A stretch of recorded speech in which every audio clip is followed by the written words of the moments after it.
नागपूरमध्ये पैशांचा पाऊस पाडतो अशी बतावणी करत भोंदूबाबाने 3 अल्पवयीन मुलींवरती लैंगिक अत्याचार केलेले आहेत। या प्रकरणी भोंदूबाबा अब्दुल कुरेशी उर्फ कंदील बाबा यासोबतच 2 जणांना अटक झाली आहे। अटक केलेल्यांमध्ये एका महिलेचा सुद्धा समावेश आहे। भोंदूबाबाने पैशांचा पाऊस पाडण्यासाठी एका पूजेचं आयोजन केलं आणि यासाठी 3 अल्पवयीन मुलींची मागणी केली।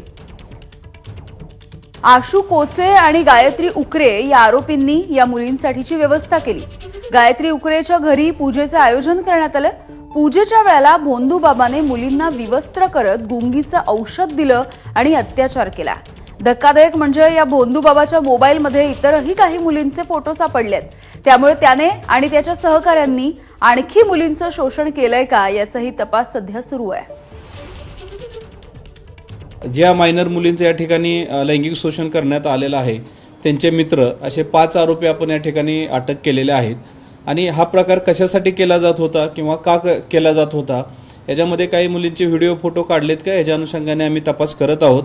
निश्चित यामध्ये आम्ही जे स्टार्टिंगला जे आम्हाला वाटलं होतं की यामध्ये फक्त 376चा प्रकार आहे, पण ह्याच्यामध्ये प्राथमिकदृष्ट्या चौकशीत कुठेतरी पैशाचा पाऊस पाडण्याचं कुठं आमिष दाखवून पैशाचा आमिष दाखवून या प्रकारे याच्यामध्ये गुन्ह्याचं स्वरूप दिसतं।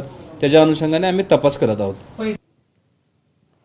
आणि यानंतर या बुलेटिनमध्ये आता इथेच थांबतोय। काही क्षणांमध्ये पुन्हा एकदा भेटूयात। बघत रहा एबीपी माझा।